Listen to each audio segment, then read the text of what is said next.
मित्रों, आज सभी का भारतीय जनता पार्टी की प्रेस वार्ता में मनपूर्वक स्वागत है। आज 30 दिसंबर का दिन है। हम सभी भारतीयों के लिए गौरव का दिन है। आज ही के दिन 1943 में बंगाल की भूमि के सुपुत्र और देश के महान स्वतंत्रता सेनानी नेताजी सुभाष चंद्र बोस ने पोर्ट ब्लेयर में पहली बार आजाद भारत का झंडा फहराने का काम किया था। तो एक प्रकार से हमारे आजादी के संग्राम का ये बहुत महत्वपूर्ण मकाम था। और इसके कई साल बाद, 8 दशक बाद, आज 30 दिसंबर को जब हम पीछे मुड़कर देखते हैं तो बंगाल के लिए भी आज से लेकर अप्रैल तक का समय बहुत महत्वपूर्ण समय है। अप्रैल में बंगाल में विधानसभा के चुनाव होने जा रहे हैं। भय, भ्रष्टाचार, कुशासन और घुसपैठ की जगह विरासत, विकास और गरीब कल्याण की एक मजबूत सरकार बनाने का बंगाल की जनता का संकल्प बंगाल में जहां पर भी जाते हैं वहां दिखाई पड़ता है।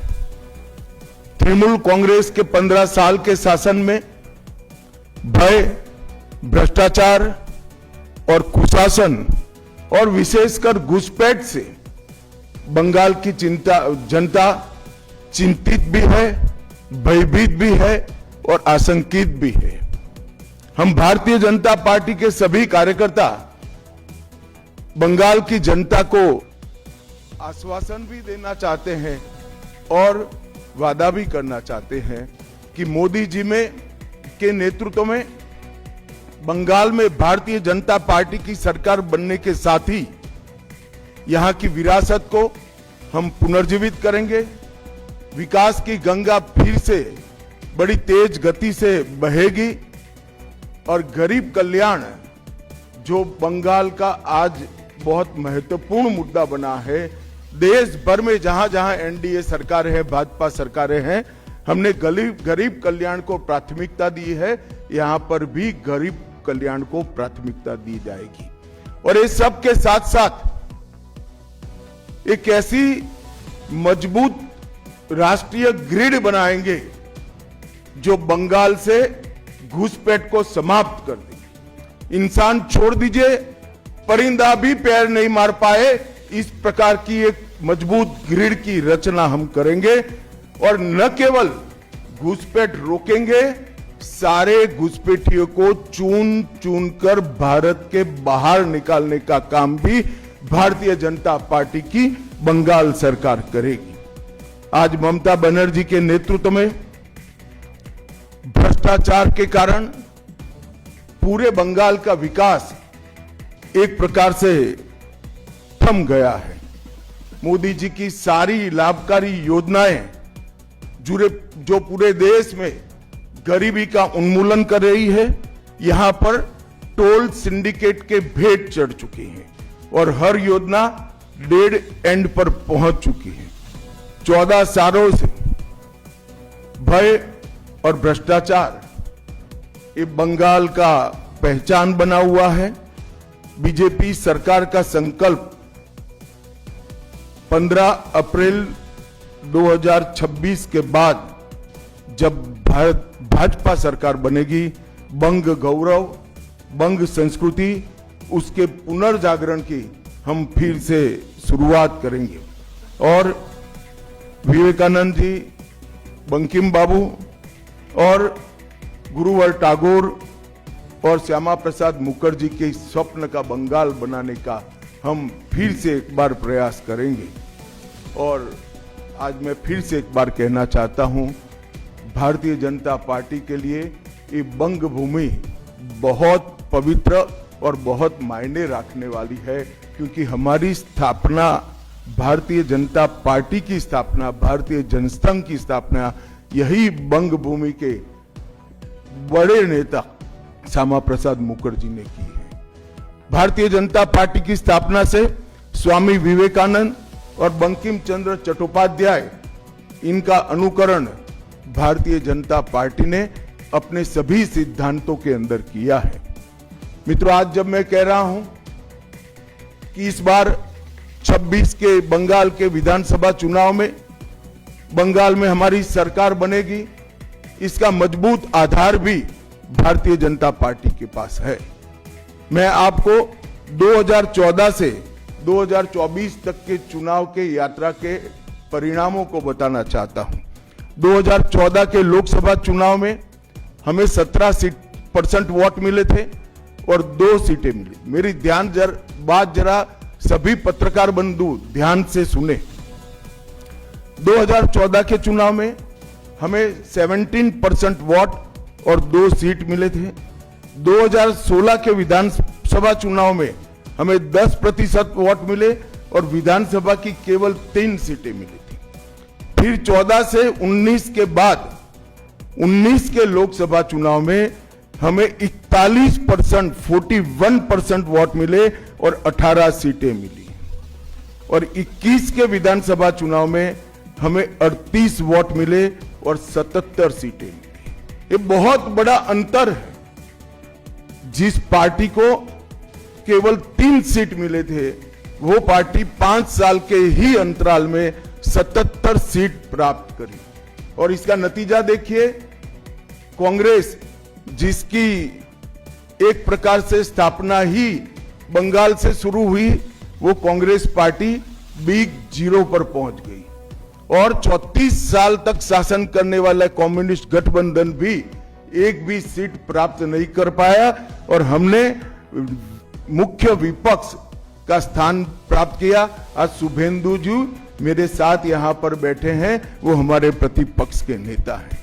24 के चुनाव में भी हमने 39% वोट प्राप्त किया, 12% सीट प्राप्त की, 12 सीटें प्राप्त की और 26 में हम निश्चित रूप से प्रचंड बहुमत के साथ भारतीय जनता पार्टी की सरकार बनाने वाले हैं। मित्रों, ये 24 से अब तक का समय भारतीय जनता पार्टी के लिए बहुत शुभांकर सिद्ध हुआ है। 24 में लगातार तीसरी बार नरेंद्र मोदी जी इस देश के प्रधानमंत्री बने। उसके बाद महाराष्ट्र में, हरियाणा में, दिल्ली में और अब बिहार में भारतीय जनता पार्टी की सरकारें बनी हैं। 24 के चुनाव में उड़ीसा और आंध्र प्रदेश में भी पूर्ण बहुमत की भाजपा की और एनडीए की सरकार बनी है। मुझे पूरा भरोसा है कि 2026 में बंगाल में 2/3 बहुमत के साथ भारतीय जनता पार्टी की सरकार बनेगी। ये बंगाल की जनता तय कर बैठी है। मित्रों, जहां पर भी बंगाल में जाते हैं, पूरे बंगाल की जनता घुसपैठियों से त्रस्त है। क्या कोई राज्य सरकार ऐसी हो सकती है जो घुसपैठियों की पनाहगाह अपने राज्य को बना दे? राष्ट्रीय सुरक्षा पर कितना बड़ा खतरा है, इसका जवाब बंगाल की मुख्यमंत्री ने बंगाल के चुनाव में दे। घुसपैठ रोकने के लिए उनके पास क्या योजना है? आर्टिकल 370 हटता है, वो विरोध करती है। सीएए लाकर बंगाल के शरणार्थियों को नागरिकता देने का हम कार्यक्रम करते हैं, वो विरोध करती है। और वो ठीकरा फोड़ते हैं कि बीएसएफ है, वो रोक नहीं रही है। ममता जी, मैं आज आपको इस सार्वजनिक प्रेस वार्ता में पूछना चाहता हूं कि कौन सी सरकार है बांग्लादेश की पूरी सीमा पर जो वाड़बंदी करने के लिए, बॉर्डर पर फेंसिंग करने के लिए जमीन नहीं देती है? अगर आप जवाब न दे पाए तो मैं ही देता हूं। आपकी ही सरकार है जो जमीन नहीं देती है, जिसके कारण फेंसिंग का काम समाप्त नहीं होता है। फिर भी भौगोलिक रूप से कठिन सीमा पर से कोई घुस कर आता है तो कहां जाता है? सबसे पहले सबसे पहले बंगाल के गांव में जाता है। आपका पटवारी क्या कर रहा है, आपका थाना क्या कर रहा है, क्यों इसको अरेस्ट नहीं किया जाता, क्यों उस पर केस दर्ज नहीं होता, क्यों इसको वापस भेजा नहीं जाता? जवाब है क्या आपके पास? क्या बंगाल की मुख्यमंत्री जवाब दे सकती है कि असम में घुसपैठ क्यों बंद हो गई, त्रिपुरा में घुसपैठ क्यों बंद हो गई, गुजरात और राजस्थान की बॉर्डर पर घुसपैठ क्यों नहीं होती है, पंजाब की बॉर्डर पर घुसपैठ क्यों नहीं होती है, कश्मीर की बॉर्डर पर घुसपैठ क्यों नहीं होती है, सिर्फ बंगाल में क्यों होती है? क्योंकि आपकी निगहबानी में घुसपैठ कराई जाती है और बंगाल को धीरे धीरे डेमोग्राफी चेंज कर आप आपकी वोट बैंक को पुख्ता करनी चाहती है। मगर ये लंबा नहीं चलेगा। बंगाल की जनता अब जान गई है और इसके खिलाफ लामबंद भी हो रही है। और मुझे मालूम है अगला चुनाव घुसपैठियों को निकालने के मुद्दे पर और घुसपैठ रोकने के मुद्दे पर लड़े जाने वाला है, क्योंकि न केवल ये बंगाल का अब मामला रहा है। मैं आज बंगाल की जनता को इस प्रेस वार्ता के माध्यम से बताने आया हूं कि बंगाल की बॉर्डर से हो रही घुसपैठ सिर्फ बंगाल का मामला नहीं रहा है, अब ये राष्ट्रीय सुरक्षा का मामला है। देश की संस्कृति को बचाना है, देश की सुरक्षा को सुनिश्चित करना है, तो बंगाल की बॉर्डर सील कर दे, ऐसी देशभक्त सरकार यहां लानी पड़ेगी जो ममता बनर्जी नहीं कर सकती, केवल और केवल भारतीय जनता पार्टी कर सकती है। घुसपैठ के अलावे भ्रष्टाचार से पूरी बंगाल की जनता त्रस्त है। रोजवेली चिटफंड घोटाला, कैश फॉर क्वेरी घोटाला, एसएससी घोटाला, नगर पालिका नगर नियम का भर्ती का घोटाला, गाय तस्करी का घोटाला, राशन पीडीएस का घोटाला, मनरेगा का घोटाला, पीएम आवास का घोटाला, इतने सारे घोटाले हैं कि मैं पूरा लिस्ट पढ़ूंगा तो मेरी प्रेस कॉन्फ्रेंस का पूरा हिस्सा ही उसमें चला जाएगा। अब क्या ममता बनर्जी इस बात का जवाब दे सकती है कि आपके मंत्रियों के ठिकाने पर से 27 करोड़ रुपया मिलता है, जिसको गिनते गिनते नोट गिनने की मशीन भी गर्म होकर बंद हो जाती है? बंगाल जैसे गरीब राज्य के अंदर 27 करोड़, 20 करोड़, 15 करोड़ ये राशि मिल रही है, आपकी कोई अकाउंटेबिलिटी नहीं है।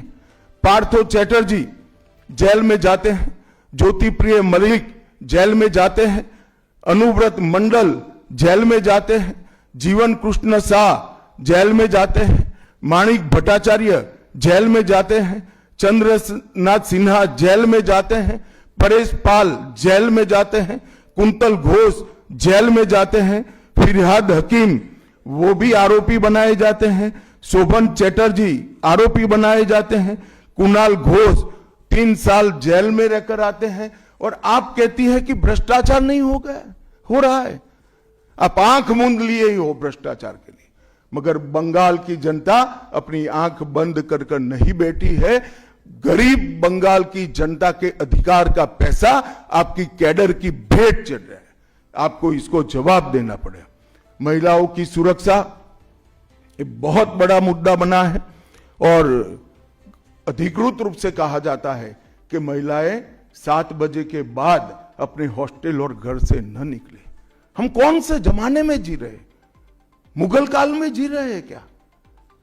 ममता जी, ये आजाद भारत, यहां माताओं बहनों को पूरा दिन जब इनकी मर्जी हो, जब इनको काम हो, घर के बाहर निकलने की सुरक्षा प्रदान करना ये हमारा संवैधानिक दायित्व है, जो देने में आपकी सरकार विफल गई है। आरजी कर मेडिकल कॉलेज का मामला हो, संदेश खाली का मामला हो, दुर्गापुर मेडिकल कॉलेज का मामला हो, साउथ कॉलेज लॉ कॉलेज का मामला हो, हर जगह बेटियां असुरक्षित हैं और ढेर सारे लोग और ढेर सारी माताएं बहनें ये अत्याचार से तंग आ चुकी है, असुरक्षा से तंग आ चुकी, वो भी राह देख रही है कि कब वोट देने का अधिकार आए और हम इन निकम्मी तृणमूल कांग्रेस की सरकार को हटा दें। सांप्रदायिक तुष्टीकरण को इस राज्य सरकार ने अपनी नीति के रूप में स्वीकार कर लिया है। अब मरहम लगाने का प्रयास हो रहा है, मैं सुबह से देख रहा हूं, मगर अब मरहम लगाने से कुछ नहीं होता है। हृदय पर, बंगाल की हिंदुओं के हृदय पर घाव इतना गहरा बैठ गया है कि कोई मरहम काम नहीं आएगा। अब आपका जाने का समय तय हो गया है। यहां तक इंतहा कर दी, यहां तक कि पार्लियामेंट में वंदे मातरम पर चर्चा होती है। बंकिम बाबू ने रचे हुए वंदे मातरम पर चर्चा हुई, जो गीत पूरे हमारे आजादी के आंदोलन का प्रेरणा गीत बना, वो वंदे मातरम की चर्चा का तृणमूल कांग्रेस विरोध कर रही है, क्योंकि उनकी वोट बैंक इससे नाराज हो रही है। ये बंगाल की जनता कभी सहन नहीं करेगी। एक जमाना था मित्रों कि भारत के जीडीपी में बंगाल का योगदान 10.5% था और तीसरे नंबर पर था। जीडीपी में योगदान की दृष्टि से हमारा बंगाल तीसरे नंबर पर था। तीसरे नंबर पर से सरक कर ये 49 साल में वो 22वें नंबर पर आ गया। अब नीचे कोई जगह ही नहीं बची। बंगाल का इतना आर्थिक पतन कभी नहीं हुआ है। ये कम्युनिस्टों के शासन के पहले, तृणमूल के शासन के पहले प्रति व्यक्ति बंगाल की आय राष्ट्रीय औसत से 127% ज्यादा थी। 127%। देश में नागरिक 100 रुपया कमाता था तो बंगाल में 127 रुपया कमाता था। आज देश का नागरिक 100 रुपया कमाता है तो बंगाल का नागरिक 73 रुपया कमाता है। ममता जी, आपको इसको जवाब देना पड़ेगा। हर प्रकार के उद्योग की शुरुआत एक जमाने में इस सुजलाम सुफलाम भूमि से हुआ था और इसी के आधार पर सोनार बांग्ला की परिकल्पना की जाती थी। वो बंगाल में आज भ्रष्टाचार, घुसपैठ और टोलबाजी के कारण सारी इंडस्ट्री वापस जा रही है। केंद्र सरकार की योजनाएं लागू करने में उनको अपनी वोट बैंक गंवाने का डर है। पीएम किसान देरी से लागू किया, बंगाल के किसानों का 10,000 करोड़ रुपया चला गया। आयुष्मान भारत आज तक लागू नहीं किया और बहुत आयुष्मान भारत से बहुत एक प्रकार से कमियां वाली स्वास्थ्य साथी की स्कीम लागू की है।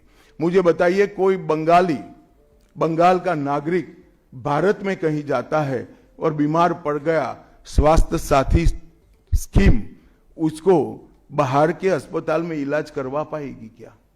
नहीं करवा पाएगी। क्या गुनाह किया है बंगाल के गरीबों ने? देश भर के गरीबों को 5 लाख तक की पूरे स्वास्थ्य की गारंटी मिल रही है। अरे कई राज्यों ने किया कि केंद्र 5 लाख दे रहा है, उन्होंने और 5 लाख जोड़ दिए। आप केंद्र के 5 लाख इसलिए स्वीकार नहीं करना चाहते हो कि नरेंद्र मोदी से आपको डर है। डर तो ठीक ही है, क्योंकि मोदी जी की लोकप्रियता बंगाल में दिन प्रतिदिन बढ़ती है, मगर इसके कारण गरीबों का आप नुकसान कर रही हो।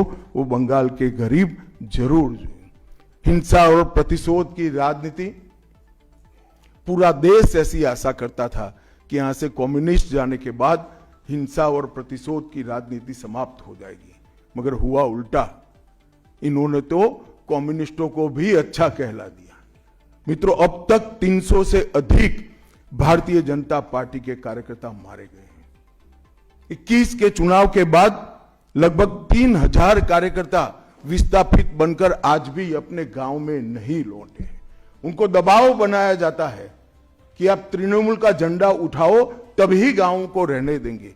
क्या ये स्वस्थ लोकतंत्र की निशानी है?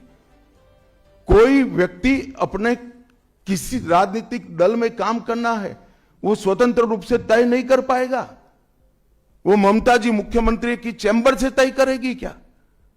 ममता जी, जितना भी प्रताड़ना करना हो करो, बंगाल की जनता अब तय कर कर बैठी है। इन्होंने भाजपा के कार्यकर्ताओं को हर तरह से प्रताड़ित किया, यहां तक कि महिलाओं पर बलात्कार भी किए गए। मैं अपना रिपोर्ट नहीं दे रहा हूं, नेशनल ह्यूमन राइट कमीशन का रिपोर्ट है। इसका भी जवाब ममता जी को देना पड़ेगा। ममता जी ने सारी संवैधानिक औचित्य को समाप्त कर दिया। किसी भी राज्य में प्रधानमंत्री जाते हैं तो देश के प्रधानमंत्री होते हैं। कई राज्यों में हमारी सरकार नहीं, कहीं ऐसा व्यवहार नहीं होता। वंदे भारत ट्रेन देने प्रधानमंत्री आते हैं, ममता जी स्टेज पर नहीं जाती है।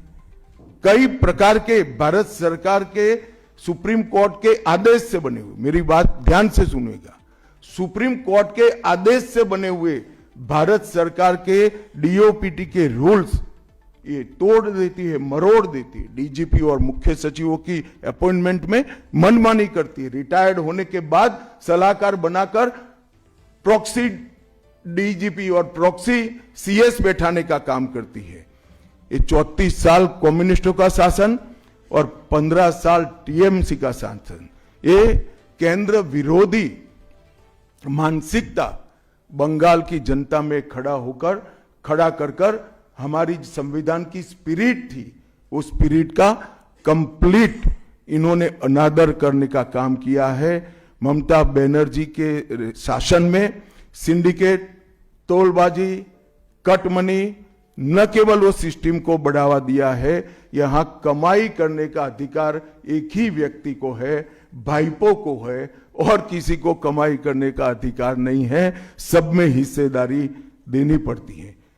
बंगाल एक जमाने में सब बात में सबसे पहले था। सबसे पहला मोटर कारखाना पश्चिम बंगाल में लगा। सबसे पहला पावर प्लांट 1887 में बंगाल में लगा। सबसे पहली कोयलरी बंगाल में आई। सबसे पहला स्टील प्लांट बंगाल में लगा।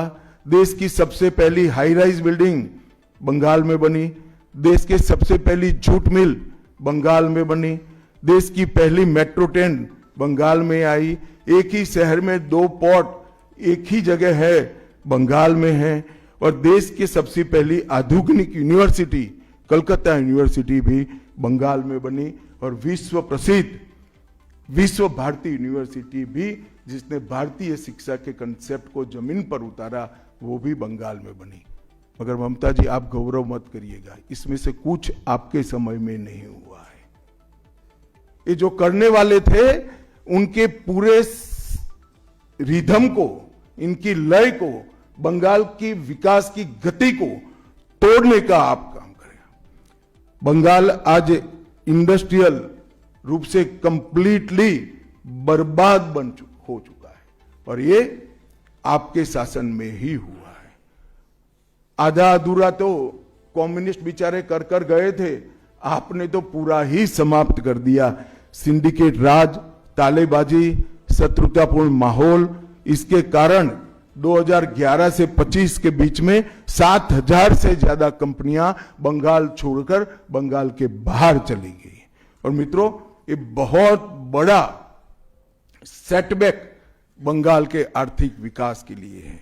मित्रों, बंगाल स्वामी विवेकानंद, बंकिम चंद्र चट्टोपाध्याय, शरद चट्टोपाध्याय, महर्षि अरविंद, ईश्वर चंद्र विद्यासागर और कवि गुरु टैगोर जैसे महापुरुषों की धरती है।